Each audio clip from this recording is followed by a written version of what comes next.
Online board preparations में आप सभी लोगों का स्वागत किया जाता है। मैं उमेश पांडे आप सभी लोगों का अपने सी यूट्यूब चैनल जिसका नाम है यूबिन्स क्लासेस में स्वागत करता हूं। आज इस वीडियो के माध्यम से आप लोगों को बोर्ड की तरह ही एक बायोलॉजी का पार्ट 1 न्यूट्रिशन से रिलेटेड पेपर सॉल्व कराने के लिए कहा जाएगा। उम्मीद करता हूँ आप लोग इस पेपर के माध्यम से अपनी कॉपी में सॉल्यूशंस को लिखते चलोगे और मुझे लास्ट में विद इन 45 मिनट्स आप लोग व्हाट्सएप जरूर कर दोगे। ध्यान रहे, ईमानदारी से पेपर आप लोगों को ऑनलाइन करना है। इसी तरह के क्वेश्चंस बोर्ड के एग्जाम में पूछे जाते हैं और पूछे गए भी हैं। उम्मीद करता हूँ हर एक क्वेश्चन आप लोग को पता होगा, इतनी तैयारी आप लोग कर चुके होंगे। ठीक है, नाउ लेट्स स्टार्ट। वीडियो देख लेते हैं पूरा। वीडियो स्टार्ट करते हैं स्टूडेंट। समझ लेते हैं आज क्लास 10th जो टेस्ट है बायोलॉजी का वो फर्स्ट पार्ट से रिलेटेड टेस्ट है। ध्यान रखना, बोर्ड के जो एग्जाम्स में जो क्वेश्चंस आप लोगों से पूछे जाएंगे वो बिल्कुल ऐसे ही मिलते जुलते क्वेश्चंस हो सकते हैं, इसलिए आप लोग पूरी लाइव वीडियो में टेस्ट आप लोगों को प्रैक्टिस करनी। 45 मिनट्स इस टेस्ट के लिए दिए जा रहे हैं आप लोगों को। उम्मीद करता हूँ आप लोग टेस्ट देने के बाद अपनी आंसर्स की या फिर आंसर शीट मुझे व्हाट्सअप करोगे। ठीक है, समझ में आ गया क्या करना है आप लोगों को। क्वेश्चंस में हर एक क्वेश्चंस को डीपली समझाता हुआ आगे चलता हूँ। सबसे पहला जो पार्ट होगा ये फिर समझ लेते हैं। न्यूट्रिशन पार्ट से इस चैप्टर को, इस पेपर को बनाया गया है जिसमें मल्टीपल चॉइस क्वेश्चन, जैसे बोर्ड के एग्जाम में बायो के 4 मल्टीपल चॉइस क्वेश्चन पूछे जाते हैं, उसी तरह से इस टेस्ट में भी, ऑनलाइन टेस्ट में भी 4 क्वेश्चंस मल्टीपल चॉइस के पूछे जा रहे हैं। उम्मीद करता हूँ आप लोग सारे क्वेश्चंस को अटेम्प्ट करते चलोगे। आप लोगों की तैयारी बेटर हो चुकी होगी, सितंबर चल चुका है और आगे आप लोगों के पास समय बहुत कम बचा हुआ है। तो क्वेश्चन स्टार्ट करते हैं, आप लोग अपनी कॉपी में लिखना चालू कर दें। क्वेश्चन नंबर 1 में क्या पूछा गया इसको देख लेते हैं। द फर्स्ट क्वेश्चन क्या कह रहा है, bile juice is secreted in. ये जो बाइल जूस होता है ये बेसिकली सिक्रेटेड होता है, कहाँ पर सिक्रेट होता है यही आप लोगों को बताना है। तो कहाँ पर होता है बाइल जूस सिक्रेट, तो 4 ऑप्शन आपके स्क्रीन पर दिखाई दे रहे होंगे। The first is gall bladder and the second is liver, third is pancreas and the last one stomach. तो आप लोगों ने एलिमेंट्री कैनाल जब पढ़ा होगा तो एलिमेंट्री कैनाल के कुछ पार्ट्स आप लोगों ने याद किए होंगे।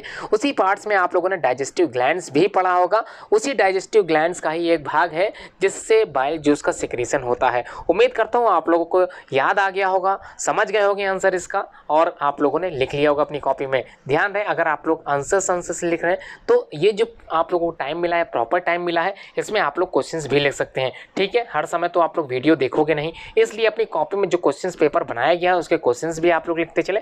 क्वेश्चंस लिखे होंगे तो आप लोग कभी अपनी प्रिपरेशन करोगे, तैयारी करोगे तो आप लोगों के सामने जो है क्वेश्चन भी दिखाई देगा और उसका उत्तर जो आपने सही या गलत किया होगा वो भी आप लोगों को दिखाई देगा। इसलिए क्वेश्चंस भी उतारते चलें और समझते चलें, पूछते चलें। ठीक है, नेक्स्ट क्वेश्चन है, the autotrophic mode of nutrition requires. आप लोगों ने जब न्यूट्रिशन पढ़ा होगा तो उसके मोड ऑफ न्यूट्रिशन आप लोगों ने समझे होंगे।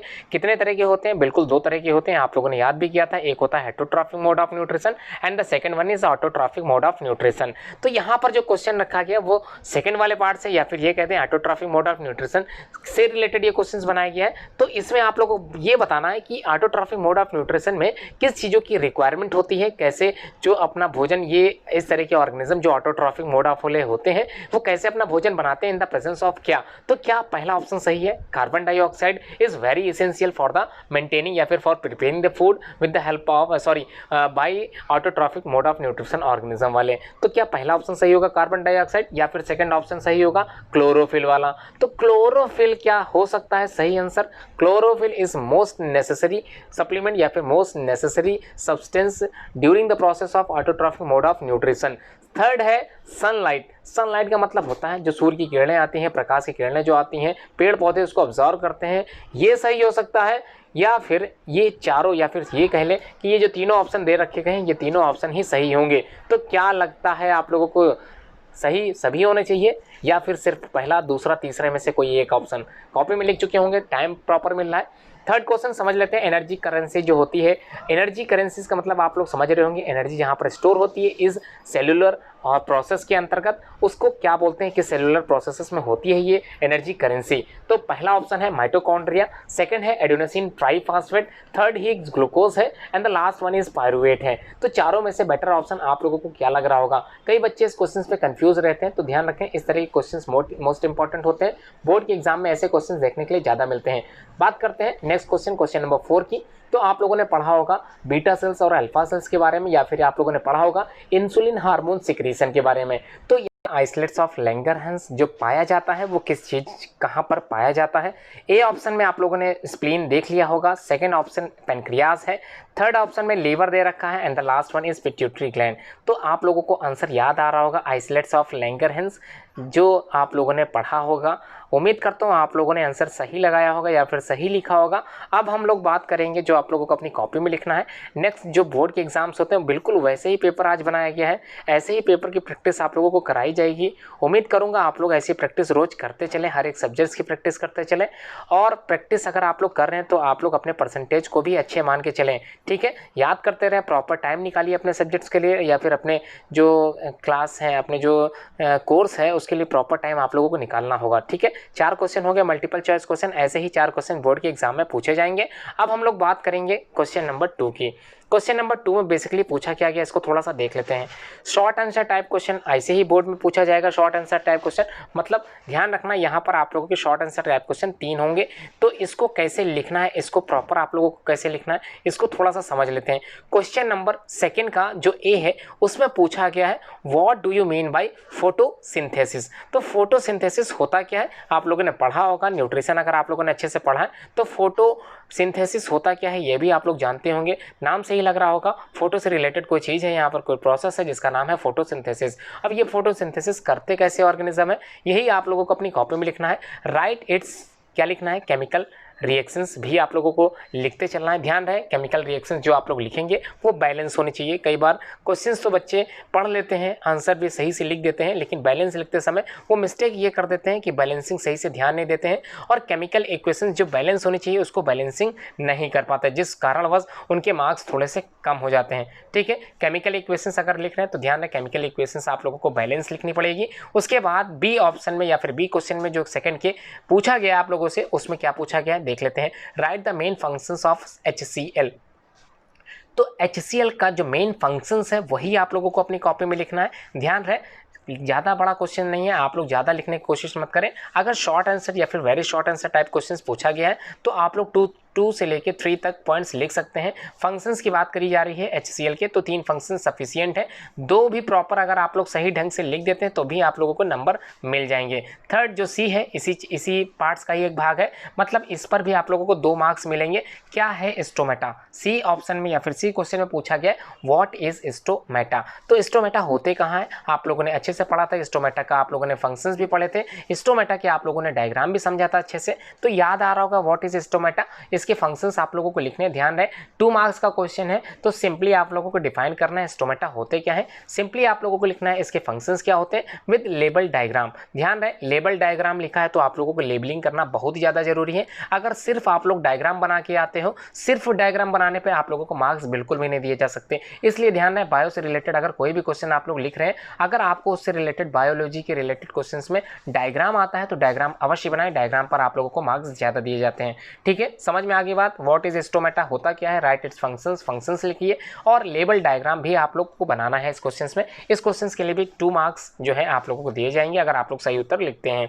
ठीक है, नेक्स्ट क्वेश्चन की तरफ चलते हैं, क्वेश्चन नंबर 3, जिसमें आप लोगों को बताया जा रहा है कि ये जो क्वेश्चंस बनाए गए हैं ये 4 मार्क्स के बनाए गए हैं, मतलब थोड़े से लॉन्ग हो सकते हैं। अगर 4 मार्क्स के हैं तो आप लोगों को 4 to 6 लाइन में इसको कंप्लीट करना है। पहला क्वेश्चन ए मोस्ट इंपॉर्टेंट है, कई बार बोर्ड के एग्जाम में ये पूछा भी गया है।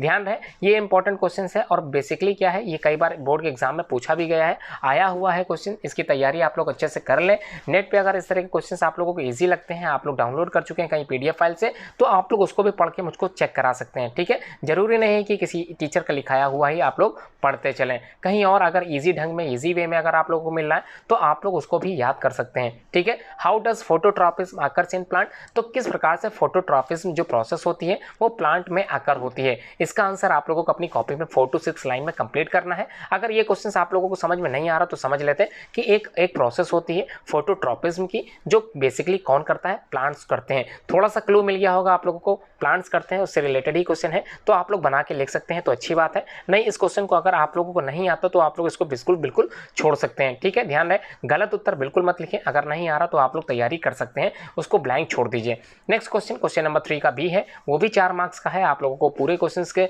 सॉल्यूशंस लिखते चलना है, ध्यान रखना कोई क्वेश्चन आप लोग ज़्यादातर छोड़िए नहीं मार्क्स आप लोगों के बायोलॉजी में कम हो सकते हैं, क्योंकि साइंस के पेपर में आप लोगों को जो मार्क्स सबसे ज़्यादा मिलते हैं वो इसी पार्ट से मिलते हैं, मतलब पार्ट सी या फिर सेक्शन सी जो पेपर आता है बायोलॉजी का, इससे रिलेटेड जो क्वेश्चंस होते हैं वो थोड़े इजी होते हैं as compare to chemistry as well as physics. ठीक है, क्वेश्चन क्या पूछा गया समझ लेते हैं। Explain the steps followed in holozoic nutrition. तो न्यूट्रिशन की बात हो रही है, किस प्रकार का न्यूट्रिशन है यहाँ पर, किस प्रकार के ऑर्गेनिज्म में, होलोजोइक ऑर्गेनिज्म में न्यूट्रिशन किस प्रकार का होता है, उसी की स्टेप्स आप लोगों को लिखने हैं। आप लोगों को याद आ रहा होगा मैंने क्लास में पढ़ाया था कि 5 स्टेप्स बेसिकली इन्वॉल्व होते हैं होलोजोइक न्यूट्रिशन में, उन्हीं 5 स्टेप्स के बारे में आप लोगों को यहाँ पर एक्सप्लेन करके लिख देना है। ध्यान रखना क्वेश्चन ये जो भी आप लोग लिख रहे हैं अगर ये लॉन्ग में है तो कम से कम एक स्टेप पे आप लोगों को 2 से 3 लाइन लिख देनी है, तो टोटल 5 है तो 15 लाइन्स के यहाँ पर आंसर कंप्लीट करके आप लोगों को लिखना है अपनी कॉपी में। ठीक है, नेक्स्ट क्वेश्चन जो कि long question answer type question पर आधारित है, बोर्ड में बिल्कुल ही ऐसे आप लोगों के सामने क्वेश्चन पेपर में लिखा हुआ मिलेगा। 7 मार्क्स का क्वेश्चन है, 2 क्वेश्चन आप लोगों के बोर्ड के एग्जाम में पूछे जाते हैं कि नहीं, एक का उत्तर आप लोगों को अपनी कॉपी में लिखना होता है। ठीक है, क्वेश्चन क्या पूछा जा सकता है इस पार्ट से रिलेटेड, ध्यान रहे ये जो पेपर बनाया गया ये सिर्फ एक पार्ट से रिलेटेड है, मतलब चैप्टर 1 के न्यूट्रिशन पार्ट से रिलेटेड ये क्वेश्चंस तैयार कराए जा रहे हैं आप लोगों को। उम्मीद करता हूँ आप लोगों की तैयारी अच्छी से चल रही होगी, आप लोग सारे क्वेश्चंस के उत्तर देने में सक्षम हो पा रहे होंगे। ठीक है, क्वेश्चन 4 का ए में क्या पूछा गया इसको समझा देता हूँ। क्वेश्चन पूछा गया व्हाट इज न्यूट्रिशन, न्यूट्रिशन होता क्या है आप लोगों ने पढ़ा था, पहले ही क्वेश्चन है, पहले ही टॉपिक है, पहले ही पॉइंट है, व्हाट इज न्यूट्रिशन। ठीक है, डिफाइन करना है ऑटोट्रॉफिक मोड ऑफ न्यूट्रिशन को and it's type with example. मतलब यहाँ पर थोड़ा सा लॉन्ग क्वेश्चन है, व्हाट इज न्यूट्रिशन, इस पर आप लोगों को मार्क्स मिलेंगे। Define autotrophic mode of nutrition, autotrophic mode of nutrition क्या होता है इसके बारे में जब आप लोग लिख लोगे और इसके बाद आप लोग इसके प्रकार के बारे में विद एग्जांपल अगर आप लोग लिखोगे तभी आप लोगों को 7 मार्क्स दिए जाएंगे, अन्यथा आप लोगों के मार्क्स कहीं ना कहीं काट लिए जाएंगे। तो ध्यान रहे क्वेश्चन जितना पूछा गया उतने उत्तर लिखने का प्रयास करें, इससे ज़्यादा अपने मन से कुछ भी मत लिखिए। अगर यहाँ पर हेटरोट्रॉफी की बात नहीं हो रही है तो आप लोग बोर्ड के एग्जाम में हेटरोट्रॉफिक मोड ऑफ न्यूट्रिशन को बिल्कुल भी एक्सप्लेन मत कीजिएगा। ठीक है, समझ में आ गया क्या करना है आप लोगों को, मार्क्स कैसे मिलते हैं, मार्क्स कहाँ चले जाते हैं, सब कुछ बताता चल रहा हूँ। अब बात करते हैं, या फिर ये क्वेश्चन अगर आपको ना आए तो आप लोग ऑप्शन बी की तरफ चल सकते हैं, मतलब अथवा वाले सेक्शन की तरफ। यहाँ पर बी में पूछा गया explain the digestive system of human with labelled diagram. मतलब ध्यान रहे 7 मार्क्स आप लोगों को डाइजेस्टिव सिस्टम ऑफ ह्यूमन के लेबल डायग्राम बनाने के बाद जो एक्सप्लेनेशन होता है उसी के बारे में आप लोगों को 7 मार्क्स दिए जाएंगे। और उम्मीद करता हूँ आप लोग पूरी जो लाइव वीडियो में जो पेपर आप लोगों को बताया जा रहा है उसके सारे आंसर्स आप लोग 45 with in a minute complete कर लोगे, और उम्मीद करता हूँ इसको विद इन ए टाइम आप लोग सबमिट भी कर दोगे। ठीक है, वीडियो स्टार्ट करिए, इस समय आप लोग अपना पेपर करना स्टार्ट कर सकते हैं। आप अपना पेपर स्टार्ट करिए, within 45 minutes you have to submit your papers in WhatsApp call. WhatsApp में आप लोगों को अपने पेपर को सबमिट करना है। व्हाट्सएप नंबर आप लोग मेरा जानते ही हैं, अगर आप लोग नहीं जानते तो कमेंट बॉक्स में कमेंट करके आप लोग मेरा व्हाट्सएप नंबर पूछ सकते हैं, मैं आपको व्हाट्सएप नंबर दे दूँगा जिस पर आप लोगों को क्या करना है, अपने पेपर के सोल्यूशंस को भेज देना है। अगर कोई कमी होगी, कोई गलती होगी तो मैं बताता चलूँगा। आप लोग पेपर की तैयारी अच्छे से करते चलिए। ऑनलाइन पेपर बिल्कुल इसी तरह से मैं कभी भी आप लोगों को पूछ सकता हूँ, इसलिए एक्टिव रहें, बने रहें हम लोगों से।